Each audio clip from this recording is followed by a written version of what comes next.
नाज़रीन गिरामी अस्सलामु अलैकुम वरहमतुल्लाहि वबरकातुहू। मैं हूँ आपका मेज़बान अंसार अज़ीज़ नदवी और आप इस वक्त मेरे साथ देख रहे हैं सुपर प्राइम टाइम। नाज़रीन गिरामी, जैसा कि आपको याद होगा कि हुकूमत हिंद ने आखिरकार 30 जुलाई 2020 को अपनी नई कौमी तालीमी पॉलिसी 2020 यानी 2020 जारी कर चुकी है। नाज़रीन, मैं आपको यहाँ बता दूँ कि आज सुपर प्राइम टाइम में कोई अहम तरीन शख्सियत या तारीख़ी शख्सियत पर तफसीलात नहीं हैं। मैं एक अहम तरीन मौजू को लेकर के आपकी खिदमत में हाज़िर हुआ हूँ, जिस पर नज़र करना मुझे, आपके बल्कि हर भारतीय मुसलमान को बहुत ही ज़रूरी है। नाज़रीन, जैसा कि आप सब जानते हैं, मौजूदा ज़ाफ़रानी हुकूमत दूसरी बार भारी अक्सरियत से जीत चुकी है। इसी बिना पर वो अपने अरकान पार्लिमान की कसरत तादाद की बिना पर अपने नज़रियात और एजेंडे को आगे बढ़ाने के सिलसिले में मुतनाज़िफ़ी फ़ैसले करने में कोई डर या झिझक महसूस नहीं करती। अगरचे कि जुमला वोटों की सिर्फ 31% तादाद पर ही उनका कब्ज़ा है, चाहे अपनी हुकूमत के दोनों मियादों में 1-2% का फ़र्क क्यों ना वाक़ हुआ हो, लेकिन मुल्क के सवाद आज़म का भारी हिस्सा यानी 69% हिस्सा 69% उसके ख़िलाफ़ गया। इसके बावजूद अपनी ज़ाफ़रानी पॉलिसियों को पूरे मुल्क के अवाम पर थोपने की मजाज बन गई है और अवाम कल अनाम में इनकी पॉलिसियों को रोकने की सियासी क़ुव्वत बाकी नहीं रही बजुज़ इनक़िलाब के। नाज़रीन, तालीम एक हसास शोबे ज़िंदगी है, खुसूसन एक ऐसे मुल्क में जिसका माशरा तकसीरियत का हामिल हो, यानी जिसमें 2 या 2 से ज़्यादा रियासतें हों, मुतनव्वे ग्रुप्स हों, मुख्तलिफ़ ज़बानें बोलने वाले हों, मुख्तलिफ़ उसूलों के मुताबिक ज़िंदगी गुजारने वाले लोग हों, मुख्तलिफ़ मज़ाहिब के मानने वाले लोग हों और सब के सब बक़ाए बाहम की लड़ी में पिरोए गए हों, यानी तरह तरह की कौमियतें एक साथ रहती हों। ऐसे तकसीरी माहौल में तालीमी पॉलिसियाँ बनाते वक्त एक हुकूमत को किस कदर एहतियात की ज़रूरत होनी चाहिए, इसका अंदाज़ा लगाना कुछ मुश्किल नहीं। मुल्क में मरबूत तालीमी निज़ाम की इब्तिदा लॉर्ड मैकाले ने की थी। इसका मकसद ब्रिटिश हुकूमत को चलाने के लिए मकामी मैन पावर की फराहमी था। मैकाले के तालीमी निज़ाम ने यह जिम्मेदारी बखूबी अंजाम दी।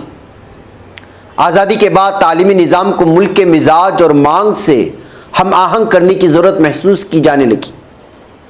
आज़ाद भारत के पहले वज़ीर तालीम मौलाना अबुल कलाम आज़ाद ने ओहदा संभालने के बाद 18 फरवरी 1948 ईस्वी को प्रेस कॉन्फ्रेंस में तालीम के ताल्लुक़ से अपने नज़रिए का इजहार करते हुए कहा था, सही तौर पर आज़ादाना और इंसानी कदरों से भरपूर तालीम ही लोगों में ज़बरदस्त तब्दीली ला सकती है और उन्हें तरक्की की तरफ ले जा सकती है।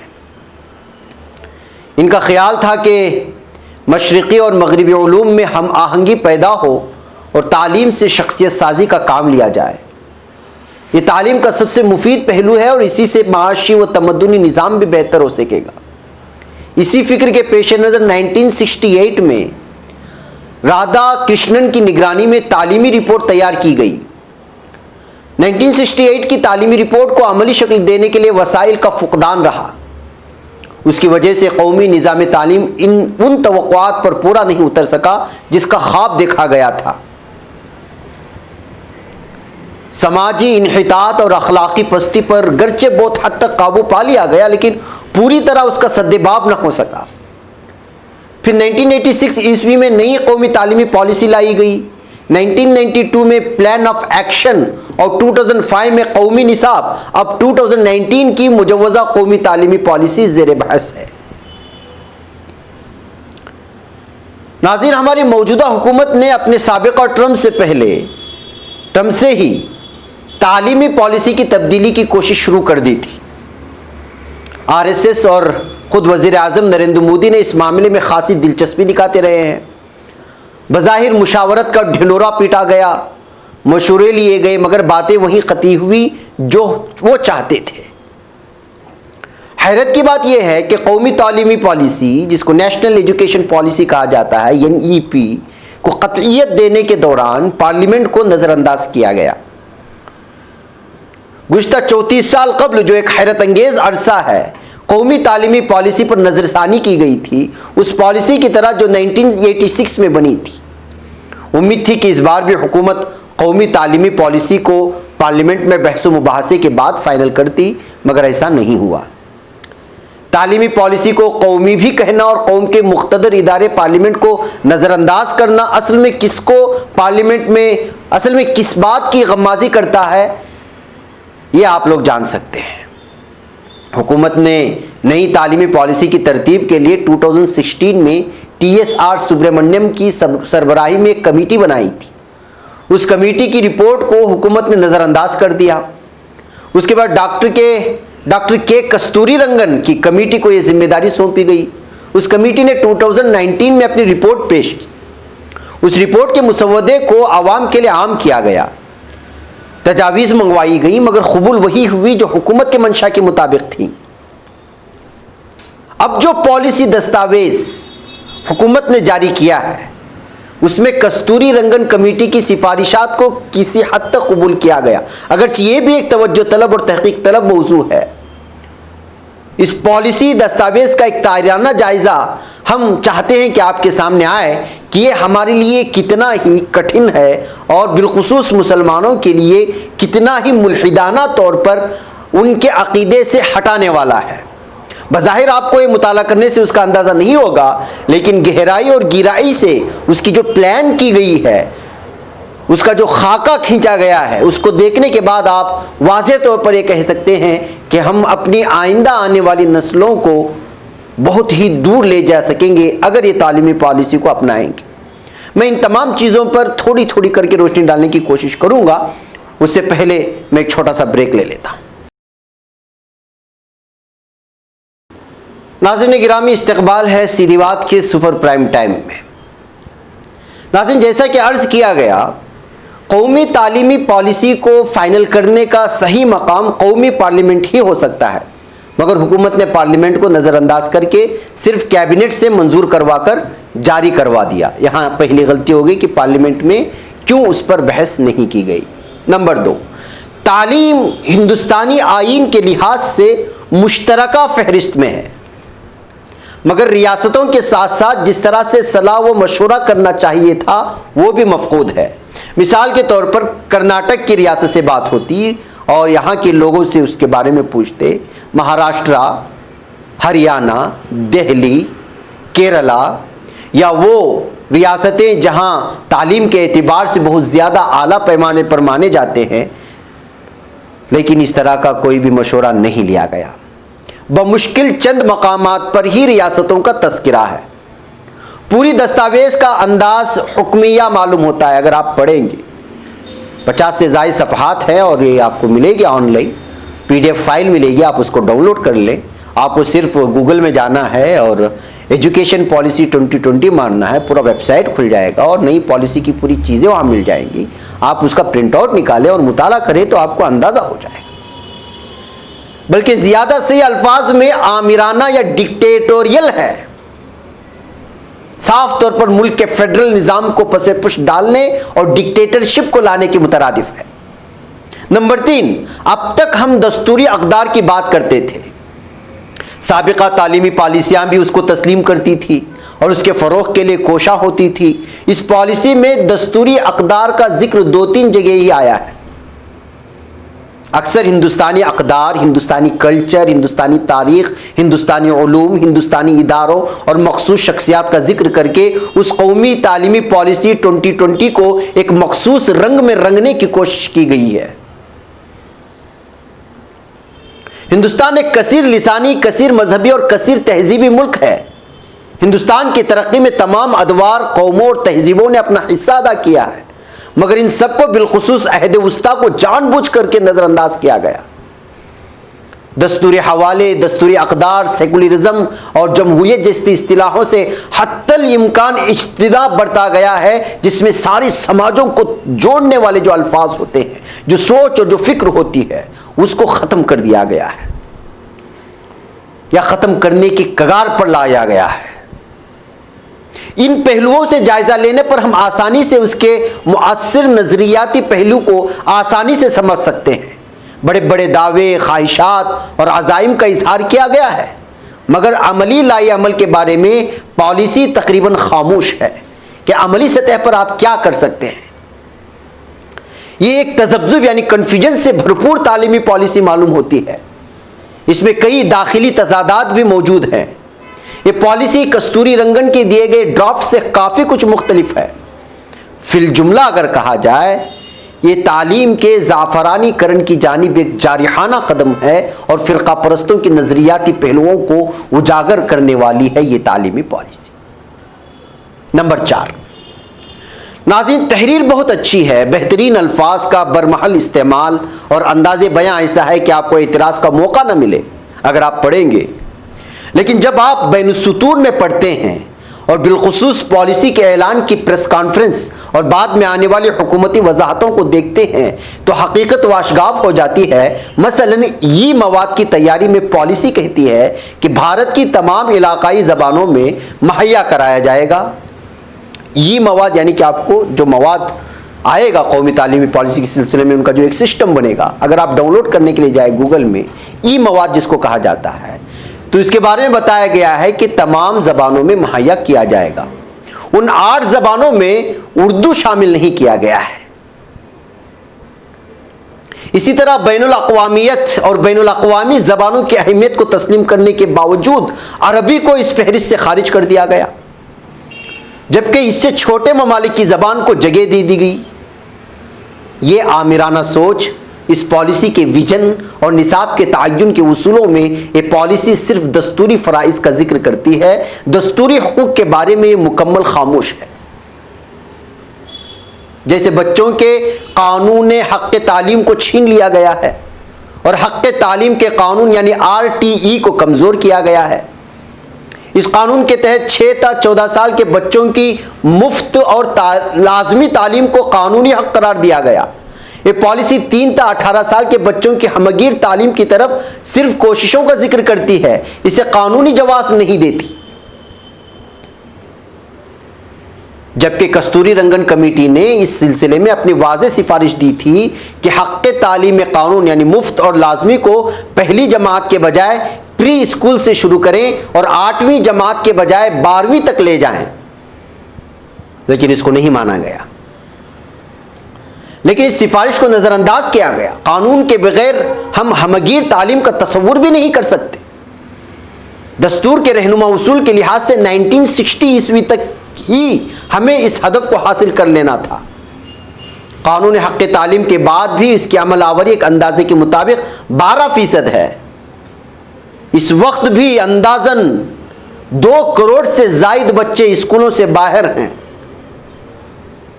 अगर कानून हक़ तालीम को नाफिज कर दिया जाता तो ये मामला ये पेश नहीं आता और इतनी बड़ी तादाद में बच्चे तालीम से महरूम नहीं रहते। सरकारी स्कूलों और इदारों में लाखों असातिज़ा के लिए वैकेंसीज खाली हैं। उनकी स्कूलों की इंफ्रास्ट्रक्चर का हाल दिगरगू है। कानूनी लुज़ूम के बाद ये हाल हो तो उसके बगैर क्या होगा, इसका अंदाज़ा आपके लगा सकते हैं कि क्या हालचाल है तालीम के और क्या उसकी दुर्गत बनी हुई है इस वक्त मुल्क में। साबिका तजुर्बात की रोशनी में हुकूमती वादों पर एतबार नहीं किया जा सकता। ऐन मुमकिन है कि हुकूमत का एक नया झूठ भी हो और तालीमी पॉलिसी के नाम पर बेवकूफ़ बनाया जाना हो। नंबर 5, तालीम पर इखराजात का मसला भी पैदा हो गया। अरसे दराज से तालीम पर खर्च को कुल कौमी आमदनी के 6% तक ले जाने का मुतालबा होता रहा है। मौजूदा हुकूमत ने अपने साबिका दौर और इस साल तालीमी बजट में कमी कर दी है। ये पॉलिसी जिस तरह की स्ट्रक्चरल तब्दीलियाँ चाहती है उसके लिए GDP के 6% बराए तालीम से काम नहीं चलने वाला, बल्कि हमें GDP का 10% तालीम पर खर्च करना होगा, तब जाकर के हम उस मंजिल को पहुंच सकते हैं जिसका ख्वाब पहले देखा जा चुका है, नया नहीं है तालीम के सिलसिले। मालियात की फराहमी के बारे में भी सिर्फ ये कहा गया है कि मरकजी और रियासती हुकूमतें कोशिश करेंगी कि तालीम पर 6% GDP के अखराजात के हदफ को जल्द अज जल्द हासिल किया जाए। काश के ऐसा होता। उसे जब तक कानूनी तौर पर लाजिम नहीं किया जाएगा उस वक्त तक ये मुमकिन नहीं है, बल्कि आरटीई के निफाज का हश्र हमारे सामने है। आप हुक्म नहीं करेंगे और सिर्फ कहेंगे कि कोशिश की जाए तो ये मुमकिन नहीं है। जाहिर सी बात है कि रियासती हुकूमतों को हम पहचानते हैं वो कहाँ खर्च करती हैं, हर जगह जो है बदउनवानी है। तलबा के हमअजहती इर्तिका से ज़्यादा मार्केट इकोनॉमी का लिहाज किया गया है। इस पॉलिसी के नतीजे में तालिब इल्म अपनी ज़ात में आप मरकूज होता चला जाएगा और आहिस्ता आहिस्ता वो समाज से कटता चला जाएगा।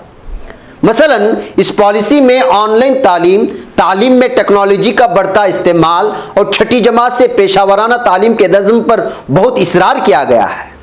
इसका लाजमी नतीजा ये होगा कि इंसान के आपस के ताल्लुकात कम से कम होते चले जाएंगे और तालिब इल्म मल्टीनेशनल कंपनियों जिन्हें मजबूत करने में हुकूमत बहुत फराग दिल रही है उसकी खिदमत के लिए तैयार होता चला जाएगा और अपनों से दूर होता चला जाएगा। यानी कि वो एक सिर्फ रिमोट बन जाएगा। इल्मी वसाइल के अदम फराहमी तबकाती दूरियां पैदा करेगी। हुकूमत जब अपने इदारों में इंफ्रास्ट्रक्चरल नहीं दे पाई तो टेक्निकी आलात कहाँ से फराहम करेगी, और ये अगर ये आलात खरीदे जाएं तो सिर्फ और सिर्फ कंपनी का ही फायदा होगा। तालीम की एजेंसी मुअल्लिम ना होकर टेक्नोलॉजी कंपनी बन जाएगी। तलबा उस्ताद वाली सोसाइटी और तालीमी माहिरीन से दूर होते चले जाएंगे। तिजारतीकरण भी किया गया है, यानी निजकारी, प्राइवेटाइजेशन की हौसला अफजाई होगी। इस तालीम को तिजारतीकरण भी किया गया है, यानी कि निजकारी, प्राइवेटाइजेशन, इसकी हौसला अफजाई होगी। इस पॉलिसी ने तालीम के तिजारतीकरण और बड़े पैमाने पर निजकारी के अमल की खूब हौसला अफजाई की है। इसके अलावा तालीम जो एक अवामी शय है, पब्लिक गुड्स है, उसे अब एक काबिल फरोख्त और सस्ती शय बनाया जाएगा। छठी जमात से पेशावराना तालीम की वजह से बच्चा मजदूरी को बढ़ावा मिलेगा। तलबा स्कूल में हुनरमंदी हासिल करके कंपनियों में मुलाजिमत इख्तियार करेंगे। कंपनी को सस्ते दाम मुलाजिम मिल जाएंगे। बकौल शख्स से गरीब को सिर्फ लिखना पढ़ना मिलेगा, तालीम नहीं मिलेगी। तबकाती निज़ाम को मजबूती मिलेगी और समाजी पिछड़ेपन तबकात और ख़ासतौर से मुसलमानों को ये पॉलिसी मरकज़ी दायरे से पुश आउट कर देगी, बाहर कर देगी। अक़लियतों के तालीमी हुकूक़ का तहफ़्फ़ुज़ किस तरह किया जाएगा? जुलाई 2019 की ड्राफ्ट पॉलिसी में तो इसका जिक्र था ही नहीं। आइन की दफ़ा 29 और 30 और 31 जिसमें अक़लियतों को अपनी पसंद की तालीम देने, तालीमी इदारे कायम करने का हक़ दिया गया था, उस पर ड्राफ्ट पॉलिसी भी खामोश थी। और अब ये 2020 वाली फाइनल नई तालीमी पॉलिसी अक्सर नज़रअंदाज कर चुकी है अक़लियतों के तालीमी हुकूक़ को लेकर के। जी हाँ नाज़रीन, मुझे यहाँ एक छोटे से ब्रेक की इजाज़त दें। ब्रेक के उस पार मैं आपको बताऊँगा कि मदारिस दीनिया पर इसका किस तरह असर पड़ेगा। नाज़रीन, इस्तक़बाल है सीधी बात के सुपर प्राइम टाइम में। नाज़रीन, मदारिस दीनिया को असली तालीम से जोड़ने की भी बात 2019 की ड्राफ्ट पॉलिसी में भी नहीं की गई थी और यह मौक़िफ़ अब भी बरकरार है। वो मदारिस जो दूर दराज इलाक़ों में वसी पैमाने पर तालीम के फ़रोग़ का काम कर रहे हैं, हुकूमत उनकी तंजीम और तदवीन के लिए या तदवीन करके मुल्क की जामियात और आला इदारों से जोड़कर उन्हें मुल्क के लिए मुफीद बनाना तो दूर की बात है, इसकी ड्राफ्ट पॉलिसी में सिफारिश तक नहीं की गई थी। और अब तो नाफिज़शुदा पॉलिसी जो ऑलरेडी नाफिज हो चुकी है 2020, तो इस बात में बिल्कुल खामोश है। मतलब यह हुआ कि एक लिसानी व मजहबी अक़लियत के वजूद को ख़त्म करने की सरासर एक सरकारी मुहिम है। मैकाले ने अपनी हुकूमत की ज़रूरत पूरी करने के लिए एक तालीमी निज़ाम कायम किया था और अब मौजूदा हुकूमत इस तालीमी पॉलिसी के ज़रिए क्या हासिल करना चाहती है, इसका इंतज़ार करने की अब कोई ज़रूरत बाकी नहीं रह गई, क्योंकि इनके अज़ाइम बिल्कुल वाज़े हैं। मुख्तसर अल्फाज में कहा जाए तो दीन से वाबस्ता अक़लियत की 20 से 25 करोड़ की या उससे ज़्यादा की अक़लियती आबादी को यकसर ख़त्म किया जाए और जो आबादी बच जाए उसे या तो मुशरिक रहने दिया जाए या मुल्हिद बना दिया जाए। यकीनी तौर पर इस तालीमी पॉलिसी की निफाज के बाद एक मुल्हिद माशरा वजूद में आने के इम्कानात बढ़ सकते हैं। नीज जाफरानी नजरियात के गलबे के सबब तौहीद परस्तों पर जबरन मुशरिकाना तर्ज फिक्र की अलगार का आगाज हो जाएगा। तो नाज़रीन, ज़रूरत इस बात की है कि इस पॉलिसी का मज़ीद गहराई और गिराई से मुताला किया जाए। इसमें और भी बहुत सारी चीज़ें हैं। 45-50 से ज़ायद के सफ़हात को हमने एक निचोड़ करके उसका हासिल आप लोगों के सामने रखने की कोशिश की है, क्योंकि बहुत सारे अफराद इस सिलसिले में सवालात करते रहे हैं हमें कि क्या पॉलिसी है, किस तरह की इसमें तफसीलात हैं वगैरह वगैरह। बसूरत दीगर अगर आपको एक एक लफ्ज़ इसके बारे में जानना होगा तो आपको जो है उस पॉलिसी को जो अंग्रेज़ी में है उसको जा करके आपको पढ़ना होगा। नाज़रीन, गहराई और गिराई से मुताला किया जाए और मुमकिन हद तक उसे पूरे मुल्क के लिए मुफीद बनाने की कोशिश की जाए और तमाम मुतवक्के मुतासिरा ग्रोहों को जमा कर के ज़िम्न में अमली इक़दामात का आगाज़ कर दिया जाए तो तब जाकर के इसका मुमकिन है कि जो इसका फ़ायदा है इसकी ज़रूरत भी है। नीज़े के डॉक्टर के कस्तूरी रंगन की किन किन अहम सिफारिशात को नज़रअंदाज किया गया है, इसका जायज़ा लेने की भी ज़रूरत है, ताकि इस नई कौमी तालीमी पॉलिसी में की गई बेईमानियों को आवाम के सामने लाया जा सके। क्या कभी ऐसा होगा? अल्लाह ही बेहतर जानता है। बहरकैफ नाज़रीन, यहाँ वक्त हो चला है, आप भी तालीमी सूरत हाल का जायज़ा लेते रहें और हर लम्हा एहतियात के दामन को थामे रखें, इसलिए कि कहीं तालीम हमें अपने ईमान से न दूर कर दे और हमारी सोच और फ़िक्र से, हमारी रिवायात और हमारे तहज़ीब व तमद्दुन से कहीं हमें दूर न कर दे। इस बात की बहुत ज़्यादा फ़िक्र होने की ज़रूरत है। मुझे यहाँ पर इजाज़त दें। अस्सलामु अलैकुम व रहमतुल्लाहि व बरकातहू।